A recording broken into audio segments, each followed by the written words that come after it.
Okay, I'm Ellen Jorgensen.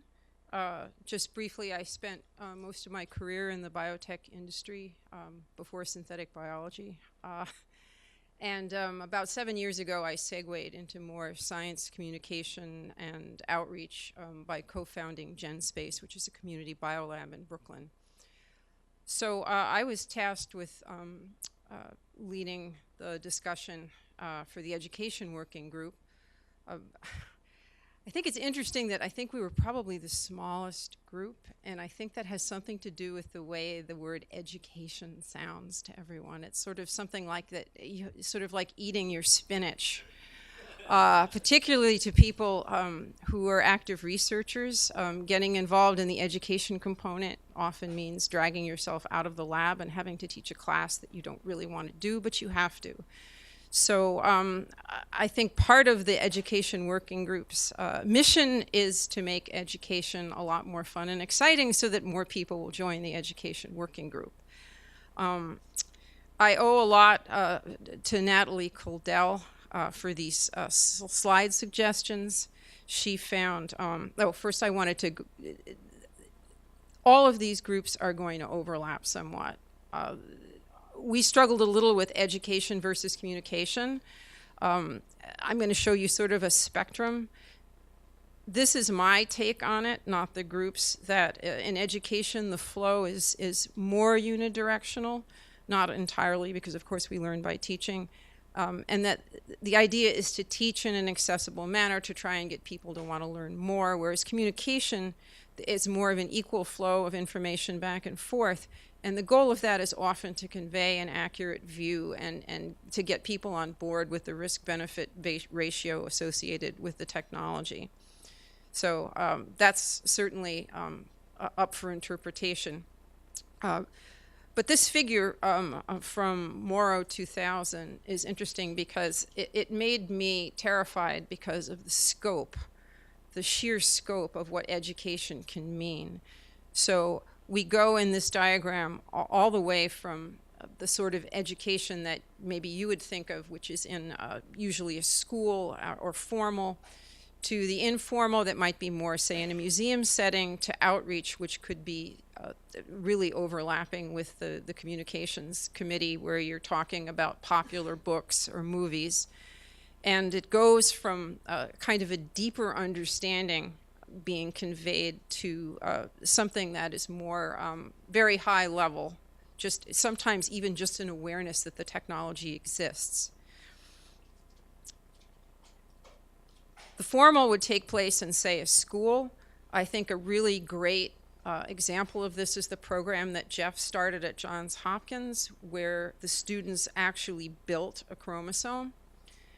And this would encompass things like university classes, even high school level classes, the content of textbooks, curricula, all of the formal education that we're used to.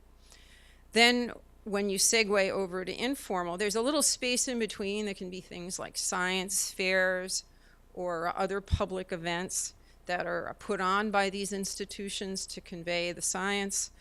The informal is a museum or perhaps a community outreach program like Genspace had.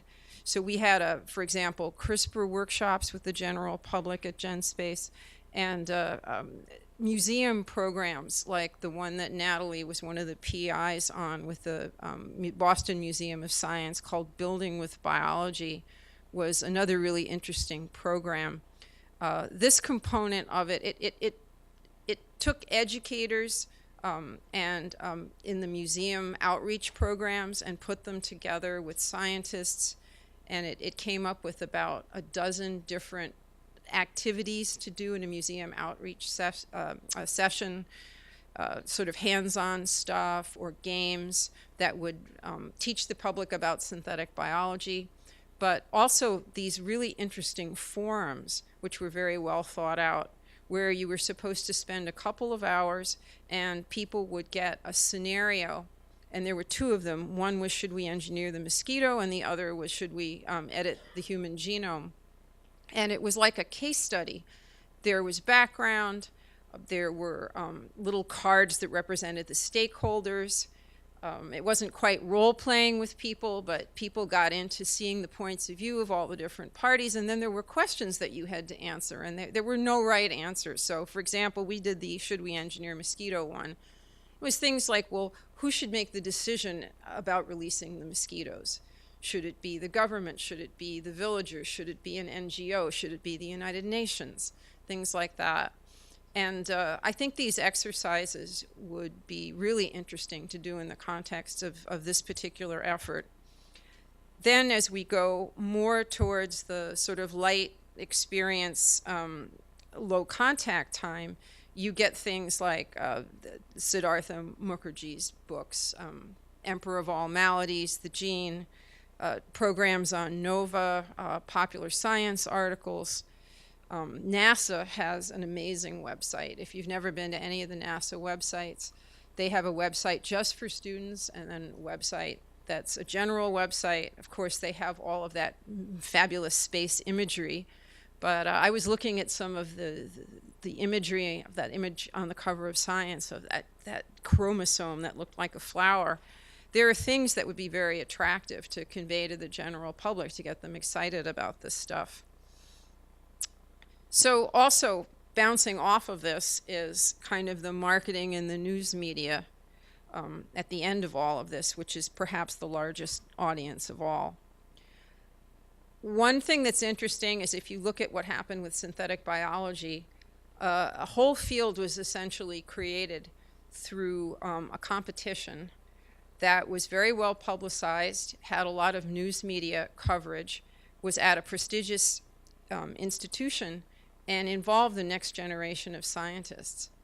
And because iGEM was so well crafted, I think that's really single-handedly the thing that started the field of synthetic biology really as a true educational discipline.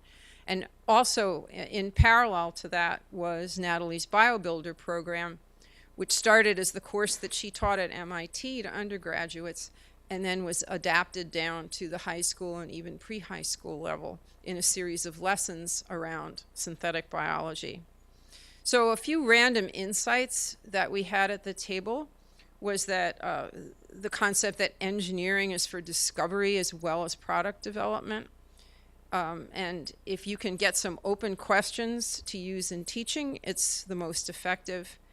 Unfortunately, people tend to get their information about science mostly through movies and books, and that language is important. As I said, these are kind of random insights. There were some questions that we thought the committee would have to grapple with. First, what is the overarching thing that we want to teach? And I think this is a theme that's been resonating through all of these committees, is sort of what's the big message? And maybe it's the idea that a genome can be built at all. I doubt the general public, they might have some concept that genomes can be edited, but the fact that you can actually build one is probably new to most people on the street. And if you remember Leslie's slide, the difference between editing, where you just replace a word, and building, where you just rewrite the whole paragraph, that makes it really clear. And then how do we prioritize when you have this huge spectrum that you could be working on in education?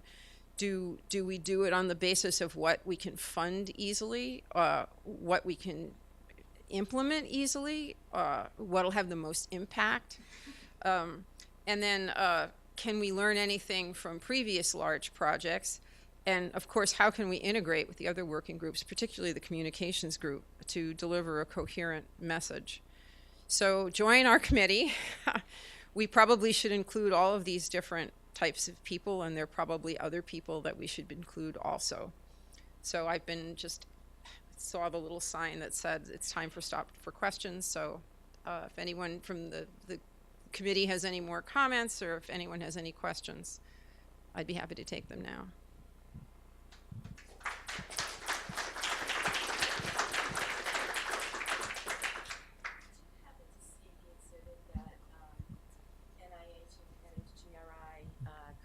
At the Smithsonian. I think it opened at the Smithsonian, and it was on the Human Genome Project, and it basically explained the project to lay people in terms of the historical context.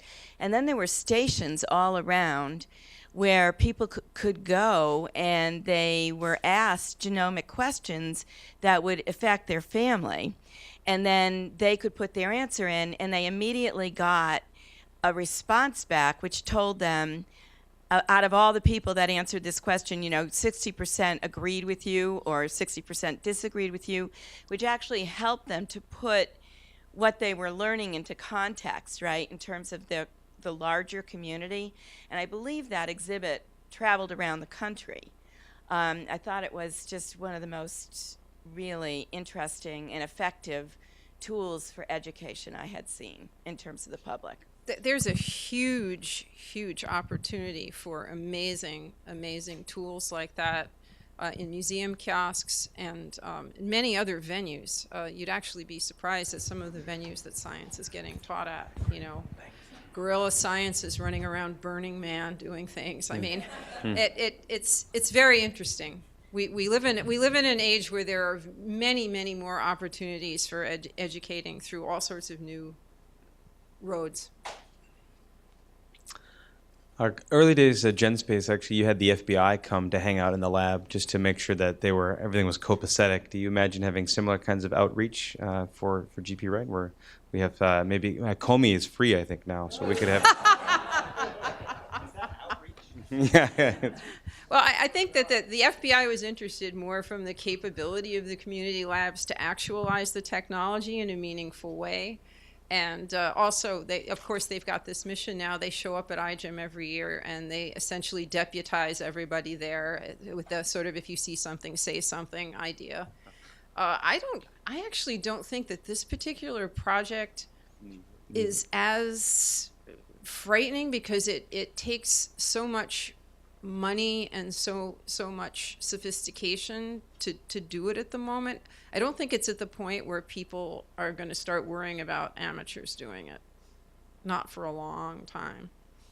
Participating in terms of, the usual kind of citizen science where you do a part of a project, but certainly not spearheading a genome build. Or not a genome build, just more a genome edit, I think, but yeah. Oh, yeah, well, I mean, we've already fended off a lot of reporters around CRISPR. Yeah. Maybe just to add to your comment over here.